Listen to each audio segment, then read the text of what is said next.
అందరికీ నమస్కారం. ఈరోజు రాష్ట్రంలో జరుగుతున్న పరిస్థితి చూసి చాలా బాధేసి ఇది మాట్లాడడం జరుగుతుంది. ఎందుకంటే మొన్నటి వరకు బంద్ చేస్తే ప్రజలకి ఇబ్బంది కలుగుతుంది అని చెప్పిన ముఖ్యమంత్రి గారు మళ్ళీ ఈరోజు దీక్షకు కూర్చుంటున్నారు.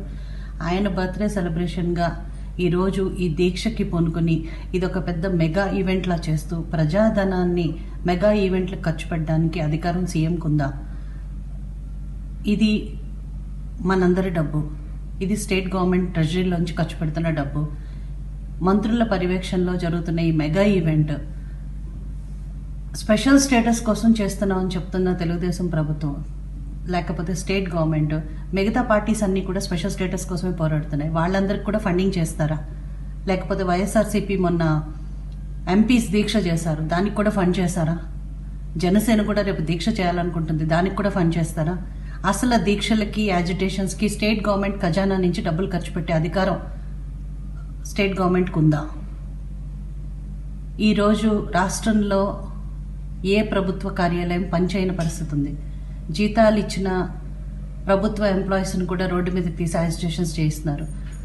అవినీతి రాజ్యం వెళ్తుంది. ఆటోల్లో డెలివరీలు అవుతున్నాయి. శిశు మరణాలు ఎక్కువైపోయినాయి. స్కూల్లో పాఠాలు చెప్పడం మానేశారు. అసలు ఏ ఆఫీస్లోకి వెళ్తున్నా సరే ఏ అధికారులు పనిచేయడం మానేశారు. ఇలాంటి పరిస్థితుల్లో అసలు ప్రజలకి అడ్మినిస్ట్రేటివ్ మిషనరీ మొత్తం కూడా డెడ్ అయిపోయిన పరిస్థితుల్లో అడ్మినిస్ట్రేటివ్ మిషనరీని సెర్చ్ చేయకుండా కేవలం దీక్షలు అని చెప్పి ప్రజల్ని భ్రమల్లో ముందుపోయిన పరిస్థితుల్లో అడ్మినిస్ట్రేటివ్ మిషనరీని సెర్చ్ చేయకుండా కేవలం దీక్షలు అని చెప్పి ప్రజల్ని భ్రమల్లో ముంచుతూ సెంట్రల్ గవర్నమెంట్ డబ్బులు ఇవ్వట్లేదు కాబట్టి మనం కష్టపడుతున్నాం అని చెప్పి ప్రజల్ని కేవలం మభ్యపెట్టడానికి చేస్తున్న ఈ పోరాటం చూస్తుంటే ప్రజాధనాన్ని దుర్వినియోగం చేసుకుంటూ పార్టీ కార్యక్రమాలు ప్రజా డబ్బులతో చేసుకుంటూ డబ్బులు ఇవ్వలేదని మళ్ళీ ఓ పక్కన నిందిస్తూ ఈ పరిస్థితి చూస్తుంటే చాలా బాధ అనిపించి ఒక సామాన్యమైన ఒక ఆంధ్రప్రదేశ్ సిటిజన్గా అడుగుతున్నాను, ఒక ఎంపీగా కూడా కాదు. ఎందుకంటే ప్రతి సిటిజన్కి అడిగే హక్కు ఉంది.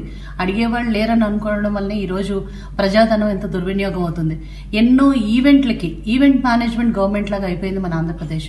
ఎన్నో ఈవెంట్లకి డబ్బులు కొన్ని వేల కోట్లు ఖర్చు పెట్టుకుంటూ ఈరోజు కాలక్షేపం చేస్తున్న పరిస్థితి ఏర్పడింది. కాబట్టి అసలు ప్రజాధనాన్ని ఇలా దుర్వినియోగం చేసే అధికారం స్టేట్ గవర్నమెంట్కి ఉందా అని చెప్పి ఈరోజు నేను ప్రశ్నించడం జరుగుతుంది. ఇది ప్రజలందరూ కూడా ఆలోచించరు, ప్రజలందరినీ మభ్య పెట్టొచ్చని అనుకుంటున్నారు, కానీ ప్రజలందరూ ఆలోచిస్తున్నారు. ప్రజలు చాలా విజ్ఞావంతులు. డెఫినెట్గా కూడా ఈ పరిస్థితిని డెఫినెట్గా తిప్పికొడతారు కాబట్టి, గమనిస్తున్నారు కాబట్టి నాయకులు దీని విషయంలో చాలా అప్రమత్తంగా ఆలోచించాలి. ఇట్లాంటి నాటకాలు కట్టిపెట్టాలి. Thank you. హాయ్ ఫ్రెండ్స్, మా టుడే టుమారో యూట్యూబ్ ఛానల్ చూస్తున్నందుకు చాలా థ్యాంక్స్. మరిన్ని లేటెస్ట్ వీడియోస్ కోసం వెంటనే సబ్స్క్రైబ్ చేయండి.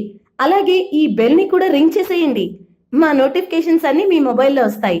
అలాగే మా వీడియోస్ మీకు నచ్చితే లైక్ చేయండి, షేర్ చేయండి, నచ్చకపోతే కామెంట్ చేయండి.